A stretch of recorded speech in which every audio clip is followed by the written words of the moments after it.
आज मैं श्रीमद् भागवत गीता के चौथा अध्याय पढ़ने जा रही हूँ। महर्षि व्यास का असंतोष।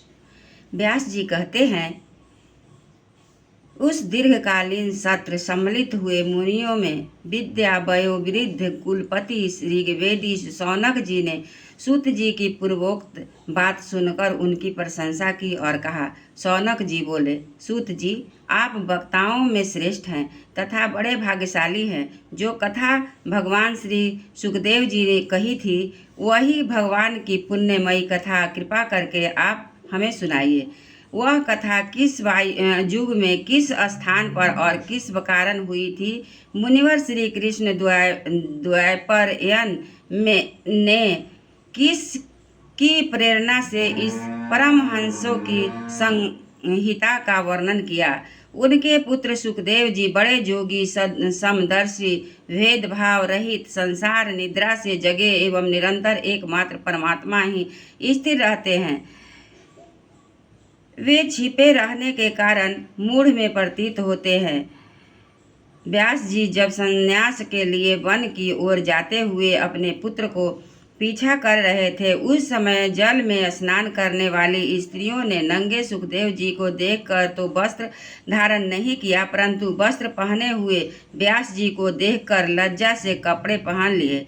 इस आश्चर्य को देखकर जब व्यास जी उन स्त्रियों से इसका कारण पूछा, तब उन्होंने उत्तर दिया, आपकी दृष्टि में तो सभी अभी स्त्री पुरुष का भेद बना हुआ है, परंतु आपके पुत्र की शुद्ध दृष्टि यह भेद नहीं है। कुरुजांगल देश में पहुंचकर हस्तिनापुर में वे पागल गूंगे आइए 2 मिनट तब चलते हैं। गूंगे और जड़ के समान विचरने वाले नगरवासियों उन्हें कैसे पहचाना? पांडव वन राजर्षि परीक्षित इन मौनी सुखदेव जी के साथ संवाद कैसे हुआ, जिसमें यह भगवत संहिता कही गई? आप महाभाग सुखदेव जी तो गृहस्थी घरों के दृढ़ स्वरूप बना देने के लिए उतनी ही देर उनका दरवाजे पर रहते हैं जितनी देर वे एक गाय दूही जाती है। सूत जी, अपने सुना कि अभिमन्यु परीक्षित भगवान के बड़े प्रेमी भक्त, उनके अत्यंत आश्चर्यमय जन्म और कर्मों का वर्णन कीजिए। वे तो पांडव वंश के गौरव बढ़ाने वाले सम्राट थे। भला किस कारण साम्राज्य लक्ष्मी का परित्याग करके गंगा तट पर मृत्यु पर्यंत अनशन व्रत लेकर बैठे हुए हैं? शत्रुघ्न अपने भले के लिए बहुत सा धन लगाकर उनके चरण रखने की चौकी का नमस्कार करते हैं। वे एक वीर युवक थे। उन्होंने उस दुष्यंत लक्ष्मी को अपने प्राणों के साथ भला क्यों त्याग करने की इच्छा की? जिन लोगों को जीवन भगवान के आश्रित है, वे तो संसार के परम कल्याण अद्भुत समृद्धि के लिए ही जीवन धारण करते हैं। उनमें उनका अपना कोई सामर्थ्य नहीं होता। उनके शरीर का दूसरों के हित के लिए ही आइए न जी। विरक्त होकर उनका परित्याग किया। देववाणी को छोड़कर अन्य समस्त शास्त्र आप पारदर्शी विद्वान सूत जी, इसलिए इस समय जो कुछ हमने आपसे पूछा वह सब कृपा करके हमको बताइए। सूत जी कहते हैं, इस वर्तमान चतुर्युगी तीसरे युग द्वापर महर्षि पराशर के द्वारा वसु कल्याण सत्यवती गर्भ से भगवान अवतार जोगी व्यास जी जन्म हुआ। एक दिन वे सूर्योदय के समय सरस्वती पवित्र जल में स्नान करने के लिए एकांत पवित्र स्थान पर बैठे हुए थे। महर्षि भूत और भविष्य को जानते थे। उनकी दृष्टि अचूक थी। उन्होंने देखा कि जिसको लोग जान नहीं पाते, वे ऐसे समय के फेर में प्रत्येक युग धर्म संघर्ता और उसके प्रभाव से भौतिक वस्तुओं की ही शक्ति का ह्रास होता है। संसार के लोग श्रद्धाहीन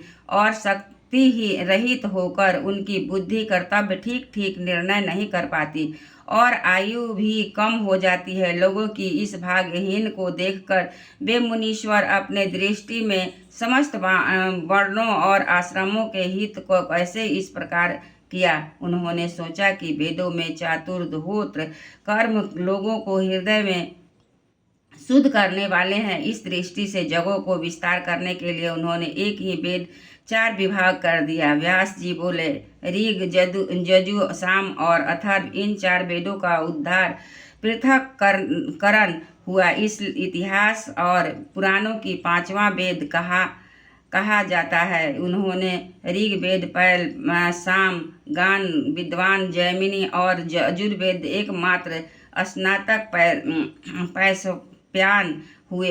अथर्ववेद में प्रवीण हुए दरुण नंदन सुमंत मुनि इतिहास और पुराणों के स्नातक मेरे पिता रोमहर्ष ने। इन पूर्वोक्त ऋषियों ने अपनी अपनी शाखा को और भी अनेक भाग में विभक्त किया। इस शिष्य परिशिष्य के उनके शिष्यों द्वारा वेदों की बहुत सी शाखाएं बन गई। कम समझ वाले पुरुषों ने पर कृपा करके भगवान वेद व्यास इसलिए ऐसा विभाग कर दिया कि जिन लोगों को समर शक्ति नहीं है या कम है वे वेदों को धारण कर सके। स्त्री, शूद्र, पतित, द्विजाति तीनों वेद श्रवण अधिकारी नहीं है, इसलिए वे कल्याणकारी शास्त्रोक्त कर्मों को आचरण में मूल कर बैठते हैं। अब इसके द्वारा उनका कल्याण हो जाए, इस सोचकर महामुनि व्यास जी बड़ी कृपा करके महाभारत इतिहास रचना की।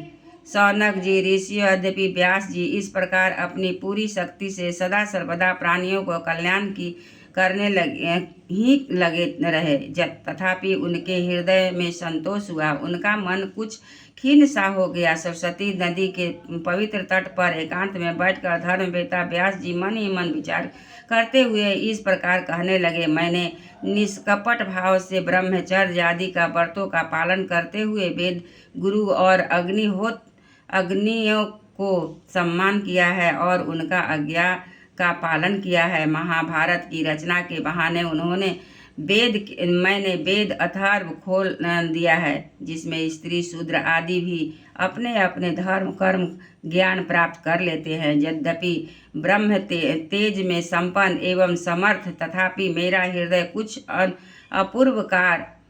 अपूर्ण काल सा जान पड़ता है। अवश्य ही अब तक मैंने भगवान को प्राप्त करने वाले धर्मों का प्रायः निरूपण किया है। वे ही धर्म परमहंसों का प्रिय है और वे ही भगवान को भी प्रिय है। न हो तो मेरी अपूर्णता यही कारण है। श्री कृष्ण तब व्यास एवं इस प्रकार अपने अपूर्ण सा मानकर जब खिन्न हो रहे थे, उसी समय पूर्वोक्त आश्रम पर देवर्षि नारद जी आ पहुँचे। उन्हें आया देख व्यास जी तुरंत खड़े हो गए। उन्हें देवता के द्वारा सम्मानित देवर्षि नारद की विधि पूर्वक पूजा की। एक बार बोले श्री कृष्ण भगवान की जय।